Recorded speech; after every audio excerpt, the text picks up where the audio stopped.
The alarm rang through the crystal halls of the Galactic Council station. High Chancellor Vex Kara felt her blue skin turn pale as the emergency signal flashed red across every screen.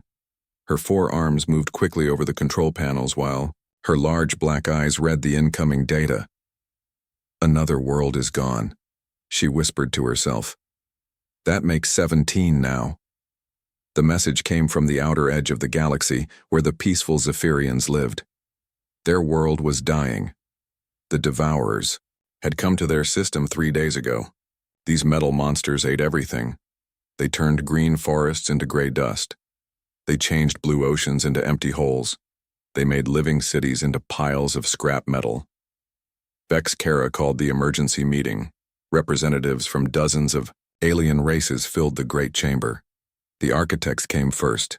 They looked like walking crystals that sang instead of talking. Their beautiful voices now sounded full of fear. We tried to stop them, the lead architect sang sadly. Our energy weapons did nothing. Our force fields broke like glass. The Devourers just kept coming and eating everything. Next came the Luminari, beings made of pure light that floated in the air. Their spokesman glowed dimmer than usual. We sent our best battle fleet, he said in a voice like distant thunder. The Devourers absorbed our energy attacks and grew stronger. We lost 300 ships in 1 hour. The collective spoke last. They were a hive mind of insect-like creatures who thought as one. We are many, but they are more. Their voice buzzed with despair. For every devourer we destroy, 10 more take its place. They learn from every battle. They adapt to every weapon. Vex Kara stood up on her 6 legs. Her voice carried to every corner of the Great Hall. In 3,000 years, the Galactic Council has faced many threats. We have always found a way to protect the innocent. But now we face something new, something that threatens all life in the galaxy. She pressed a button and a hologram appeared above them. It showed the Devourer fleet. Millions of dark ships moved through space like a plague of metal locusts. Each ship was the size of a moon. They moved in perfect formation, consuming everything in their path. The Zephyrians have maybe 2 days before their last world falls. Vex Kara continued. After that, the Devourers will move to the next system, then the next. They will not stop until every living world is dead metal. Old Admiral Thek Norton of the warrior caste spoke up. His red scales were scarred from 100 battles. What? About the forbidden weapons? The ones locked away after the last war? Already tried, Vex Kara replied sadly. The planet killers, the reality bombs, the time weapons, nothing worked. The Devourers just eat the energy and make more of themselves. Silence filled the chamber. These were the most advanced races in the galaxy. They had science that could move stars and create new forms of life. But nothing they had could stop the Devourers. There is one option left, said Keeper Ixvel, the ancient historian. She was so old that her gray skin looked like cracked stone, but we swore never to use it. All eyes turned to her. Ixvel moved slowly to the center of the chamber. She activated the restricted database with codes known only to the oldest council members. The Deathworld registry, she said quietly. Species too dangerous for normal contact. The hologram changed. Now it showed a blue and green world orbiting a yellow star. The planet looked beautiful and peaceful. But the data scrolling beside, it told a different story. Gravity, 2.7 times galactic standard. Atmosphere, toxic to most species. Weather, extreme storms capable of leveling cities. Geological activity, constant earthquakes and volcanic eruptions. Life forms, aggressive predators at every level. Ixvel continued reading. Dominant species, humans. Status, extreme caution advised. Military capability, unknown but suspected to be far beyond their apparent technology level. Psychological profile, highly territorial but protective of weaker species. You want to contact the humans? Admiral Thek Norton asked. His voice shook with disbelief. The Deathworlders? The ones who evolved on a planet that kills everything? They are monsters.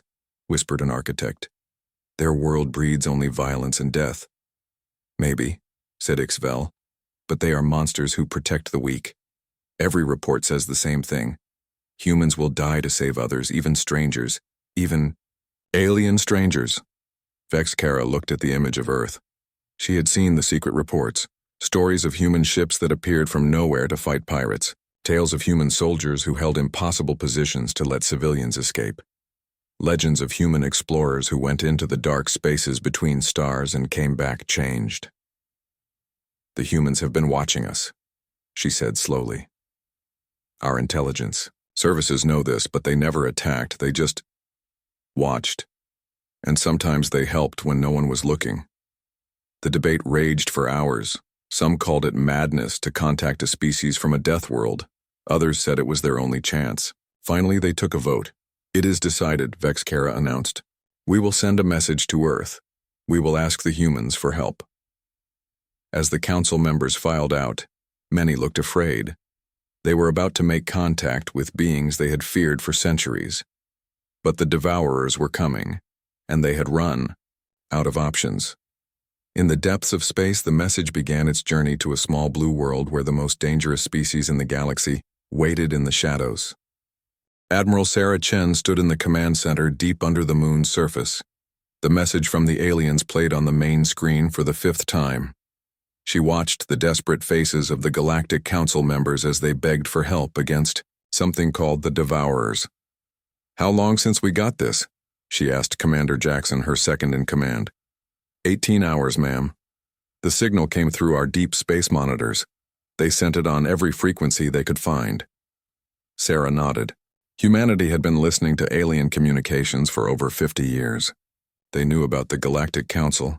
They knew about the wars, the trade routes, and the politics. But the aliens never knew humans were watching. Any word from Earth Command? She asked. The politicians are still arguing, Jackson replied. Half want to ignore the message, they think it's a trap. The other half want to send a small science ship to make contact. Sarah almost laughed. A science ship. The aliens were facing extinction and Earth wanted to send researchers with no weapons. The door to the command center opened.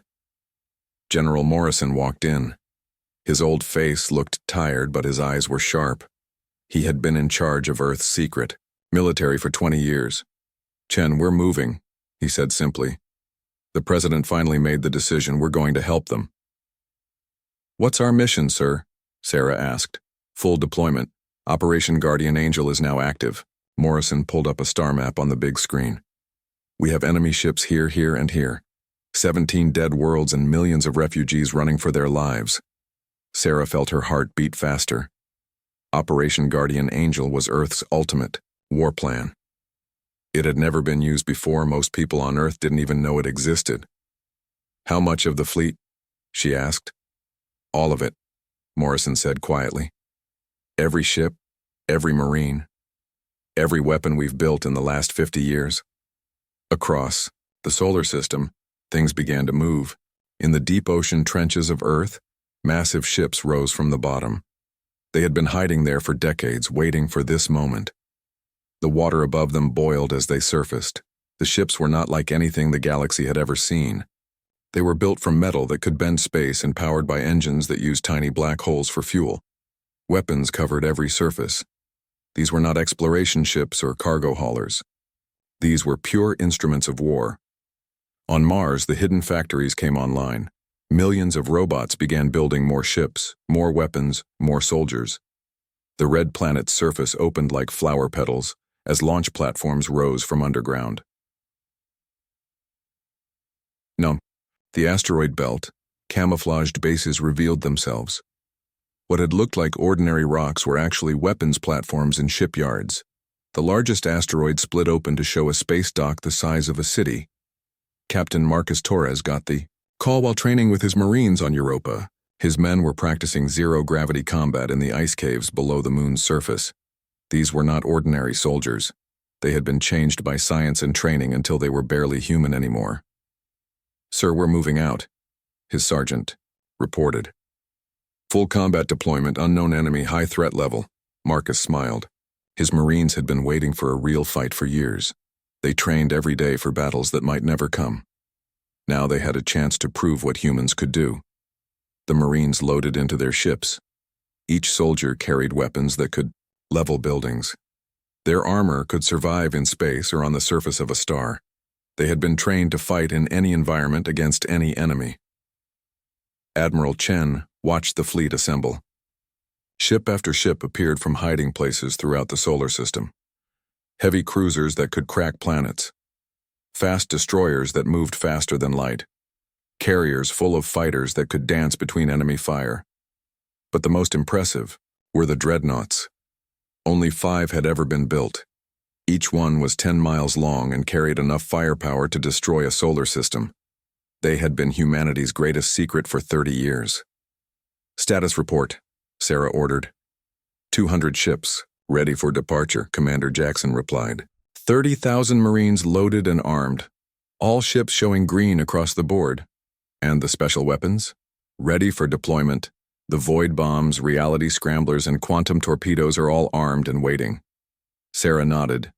The aliens had tried everything they knew against the Devourers, but they didn't know what humans had learned in their long climb from a dangerous world. When your planet tries to kill you every day, you learn to fight back with everything you have. The final ship joined the fleet. It was smaller than the others, but more advanced. This was Sarah's flagship, the Retribution. It carried the latest human technology and the best crew in the fleet. "Admiral, we're getting another message from the aliens," the communications officer reported. "They say the Zephyrian homeworld has maybe 6 hours left." "Then we better hurry," Sarah said. She turned to face the main screen where her fleet waited. "All ships, this is Admiral Chen. Today we answer the call for help. Today we show the galaxy what Earth can do. The fleet moves out in 5 minutes." Across the fleet, humans prepared for war. They had spent 50 years watching the galaxy. From the shadows, they had seen the beauty and the horror of alien civilizations. Now they would fight to protect both. The countdown reached 0. Space twisted around the human ships as they jumped into hyperspace. They moved faster than anything the galaxy had ever seen, racing to save a world they had never visited to help people they had never met. The humans were coming. The Zephyrian homeworld was dying. Kamor pressed his face against the window of the refugee ship and watched his beautiful planet burn. The sky was black with devourer ships. Their metal forms blocked out the sun as they ate everything below. "Another city just went dark," reported Captain Velhara from the bridge. Her voice was full of sadness. "New Harmony is gone. 3 million people lived there yesterday." Kamor closed his eyes. He was one of the last Zephyrian commanders. Most of his people were dead or running. Their weapons did nothing against the Devourers. Their shields broke like paper. All they could do was watch their world turn to metal. "Sir, I'm getting something strange on sensors," the sensor officer called out. "Multiple contacts jumping into the system. Big ones." "More Devourers?" Velhara asked. "No, sir. These are different. The energy signatures don't match anything in our database." On the main screen, space began to twist. Points of light appeared and grew larger. Ships emerged from hyperspace one by one. But these were not Devourer ships. They looked different, sleeker, more dangerous. "By the ancestors," Velhara whispered. "Look at the size of those things." The largest ship was bigger than their biggest city. Its hull was black metal that seemed to drink light. Weapons covered every surface. Behind it came dozens more ships, each one a work of deadly art.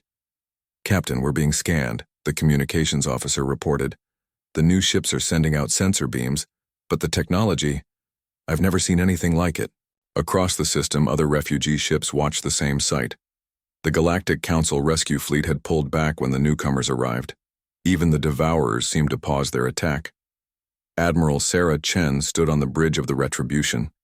Through the view screen, she could see the Zephyrian world covered in Devourer ships. Millions of the metal monsters crawled across the surface like insects. "Tactical report," she ordered. "Enemy strength is massive," Commander Jackson replied. "Over 10,000 Devourer ships in system. They've consumed about 60% of the planet's surface. I'm reading millions of refugees in orbit. And the Devourers themselves? Each ship is approximately 2 kilometers long. They appear to be self-repairing and adaptive. Our sensors show they're made of some kind of smart metal that learns from damage. Sarah nodded. The intelligence reports had been right. These things were dangerous, but they had never faced humans before. Captain Torres, are your Marines ready? She asked over the comm. Ready and waiting, Admiral, came the reply from the Marine assault ship. My boys are eager to meet these metal bugs. Sir, the sensor officer interrupted, the Devourers are moving. They're forming up for an attack on our fleet. Through space, the Devourer ships turned toward the human fleet. They moved in perfect formation, like a school of metal fish. Energy weapons began charging across their hulls. Red alert, Sarah ordered. All ships to battle stations, let's show them what Earth can do. The first Devourer attack came like a wave of fire. Thousands of energy beams shot toward the human fleet, but the beams hit nothing. The human ships seemed to dance between the attacks, moving faster than anything had a right to move. Return fire, Sarah ordered calmly. The human response was devastating. Weapons that the galaxy had never imagined tore through space. Quantum torpedoes made holes in reality itself. Plasma cannons fired streams of star-hot fire. Gravity bombs pulled Devourer ships into crushing spheres. Keymore watched from his refugee ship as the battle began. The new ships fought like nothing he had ever seen. They moved like dancers and hit like hammers. Where Devourer ships had seemed unstoppable, now they were dying by the hundreds. Who are they? He asked quietly. On his screen, he saw one of the smaller alien ships break away from the main battle. It headed straight down toward the planet's surface where millions of Devourers were still eating everything. Captain Marcus Torres felt the familiar rush as his assault ship entered atmosphere. Behind him, 500 Marines checked their weapons one last time. They had trained for this moment their entire lives. 2 minutes to drop zone, the pilot announced. Surface shows heavy enemy concentration. Looks like the bugs are trying to eat a major city. Perfect, Torres replied. Boys, remember what we learned. These things adapt to normal weapons, so we don't use normal weapons. The Marines laughed. Normal weapons were for normal enemies. These metal bugs were about to learn what happened when you threatened innocent people in front of humans. The ship landed hard in the middle of the city. The doors opened and the Marines poured out. What they saw made them angry. The Devourers had been eating people, families, children. The metal monsters had turned living beings into raw materials. Light them up, Torres ordered. The Marines opened fire with weapons that shouldn't exist. Disruptor rifles that made molecules forget how to stick together. Flame units that burned cold instead of hot, freezing targets to absolute zero. Pulse hammers that hit with the force of falling asteroids. The Devourers tried to adapt. Their smart metal began to change, learning from each hit. But the humans had planned for this. Every Marine carried 12 different types of weapons. As soon as the Devourers adapted to one, they switched to another. Above in space, Admiral Chen watched the battle reports come in. Her fleet was winning. The Devourers were falling back. But more importantly, her Marines were saving lives. Every minute they fought, more refugee ships escaped. Admiral, Commander Jackson reported, the alien fleet is trying to communicate with us. Put them through, Sarah ordered. The screen filled with the face of High Chancellor Vex Kara. Her blue skin was pale with shock. Unknown ships, this is the Galactic Council. Please identify yourselves. Sarah stepped forward. This is Admiral Sarah Chen of the Terran Fleet. We received your message. We're here to help. Terran? Vex Kara's voice shook. You mean human? You're the Deathworlders? We prefer protectors, Sarah replied. And right now, we're your protectors. The Zephyrian system was quiet for the first time in days. The last Devourer ship had been destroyed 6 hours ago. Captain Torres and his Marines were helping pull survivors from the ruined cities below. But Admiral Sarah Chen was not celebrating. Show me the scan results again, she ordered. Commander Jackson brought up the tactical display. Ma'am, we destroyed over 12,000 Devourer ships, but according to our intelligence, they had at least 50,000 when they started their campaign. Where are the rest? Sarah asked, though she already knew the answer. Gone, Admiral. They jumped out of the system right after the battle started. They learned from the fight and ran away. Sarah stared at the display. This was the problem with the Devourers. They were not just weapons. They were smart weapons. Every battle taught them something new. Every defeat made them stronger for the next fight. Ma'am, we're getting a priority. Message from Earth Command, the communications officer announced. General Morrison's face appeared on the screen. His expression was grim. Chen, good work at Zephyria, but we've got a bigger problem. Our deep space sensors have found something. The display changed to show a star map of the galaxy. A red dot pulsed in the empty space between the spiral arms. Far from any star or planet, something massive waited in the dark. What am I looking at, sir? Sarah asked. The source, Morrison replied. Our best scientists have been working around the clock. The Devourers didn't just appear from nowhere. They're being made. That signal is coming from a factory ship. Sarah felt her blood turn cold. How big? Bigger than anything we've ever seen. It's the size of a small moon. Our long-range scans show it's been there for thousands of years, maybe longer. It's been sending out Devourer fleets across the galaxy for centuries. Orders, sir? Take the fleet and destroy it. End this threat forever. The human fleet moved through hyperspace faster than light itself, but this journey was different from their rush to save Zephyria. Now they were hunting. They were going to find the heart of the Devourer network and cut it out. Dr. Emily Watson worked in the science lab aboard the Retribution. She had been studying the Devourer remains from the battle. What she found made her hands shake as she typed her report. Admiral Chen to the lab immediately, she called over the comm. Sarah arrived to find Emily staring at a piece of Devourer metal under a quantum microscope. The metal seemed to move on its own, trying to rebuild itself even though it was dead. What did you find? Sarah asked. This isn't just technology, Emily said quietly. It's alive. Or it was alive once. The metal has organic patterns mixed with machine code. Someone took living beings and turned them into these things. Sarah looked closer at the screen. She could see patterns that looked almost like DNA but twisted and wrong. How long ago? Based on the decay patterns, millions of years, maybe longer. Whoever made this factory ship, they're probably long dead. But their creation keeps going. Can we stop it? Emily was quiet for a long moment. Maybe, but it won't be easy. This factory ship isn't just making Devourers. It's learning from every battle they fight. It knows about us now. It knows we're coming. The fleet dropped out of hyperspace at the edge of the dark system. Before them hung the factory ship. It was bigger than any human city. Its surface was covered with millions of building bays where new Devourers were being born. Energy readings showed power levels that could light up entire star systems. Holy hell, Commander Jackson whispered. Look at the escort fleet. Around the factory ship, thousands of Devourers waited in perfect formation. But these were different from the ones they had fought before. They were bigger, more heavily armed, and they moved with a purpose that seemed almost intelligent. They were expecting us, Sarah realized. They've been preparing. Captain Torres stood in the briefing room with his best Marines. The mission was simple to explain but almost impossible to do. They had to get inside the factory ship and destroy its central intelligence. The outer hull is 20 meters thick, Torres explained to his team. Made of the same smart metal as the Devourers. Our normal weapons won't cut through it. Sergeant Kim raised her hand. What about the experimental gear? Already loaded, Torres smiled. We're going in with the new quantum cutters and reality bombs. If we can't blast our way in, we'll make our own door. The assault began with the fleet engaging the Devourer escorts.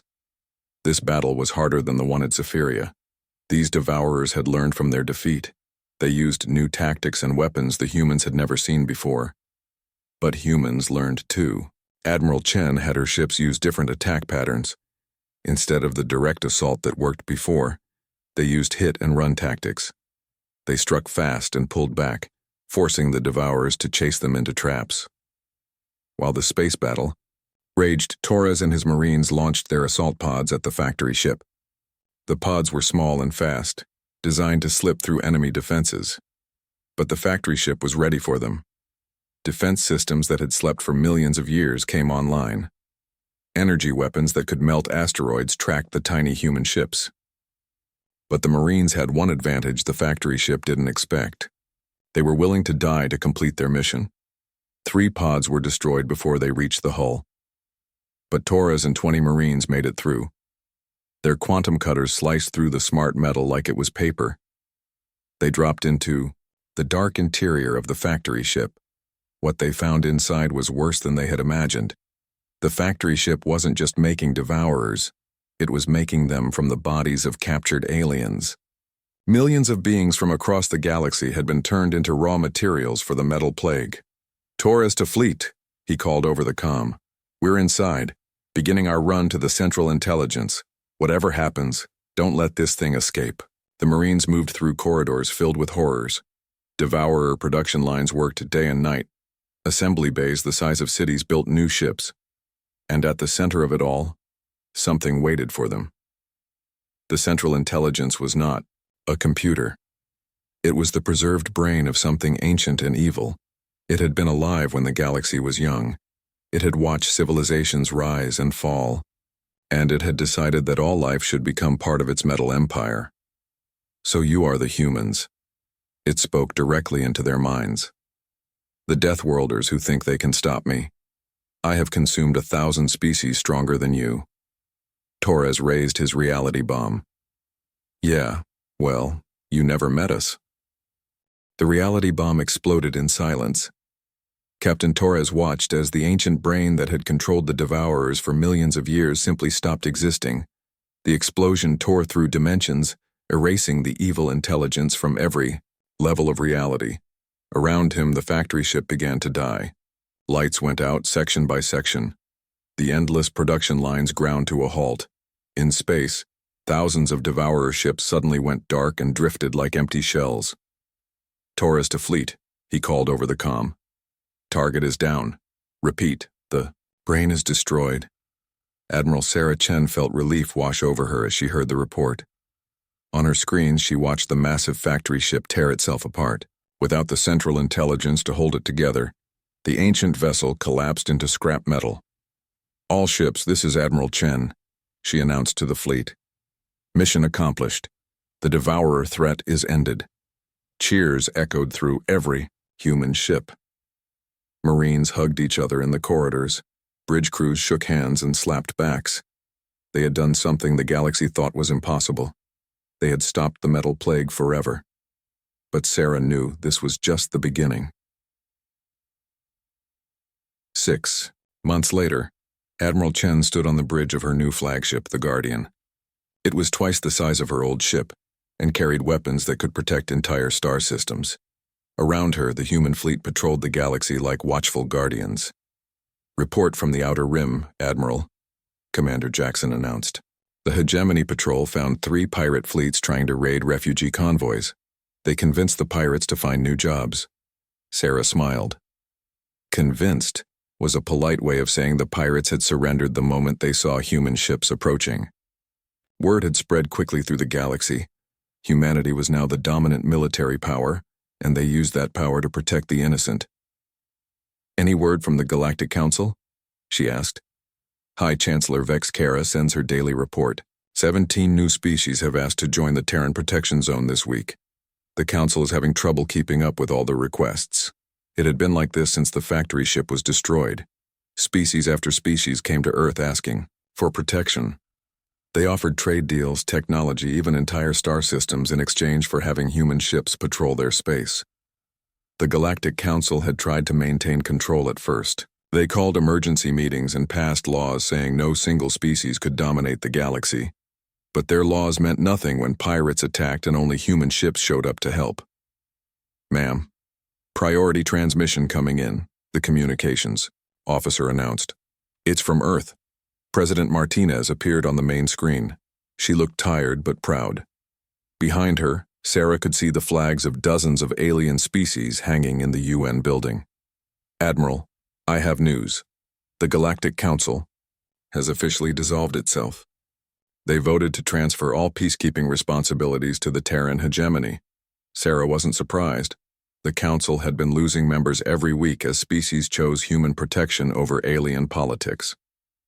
What are our new responsibilities, Madam President? Everything, Martinez replied. Trade route protection, dispute resolution, exploration of new systems, first contact protocols.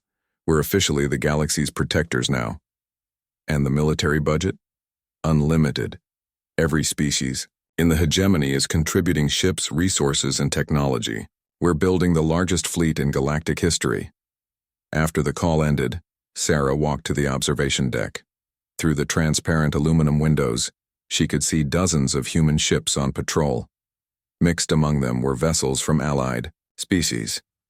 Zephyrian science ships worked alongside human destroyers. Architect crystal carriers flew next to Terran dreadnoughts. Commander Jackson joined her at the window. Hard to believe it's only been 6 months since we first left the solar system. The galaxy needed protectors, Sarah replied. We just happened to be the right species for the job. Think there will be more threats like the Devourers? Sarah was quiet for a moment. Space was vast and full of unknown dangers. Somewhere out there, other ancient evils might be waiting. Other factory ships might be building new horrors in the dark between stars. Probably, she said finally. But now they'll have to deal with us. The communication system crackled to life. Admiral Chen, this is Deep Space Monitor Station 7. We're picking up a distress signal from beyond the galactic rim. Unknown alien species requesting assistance against something they call the Void Hunters.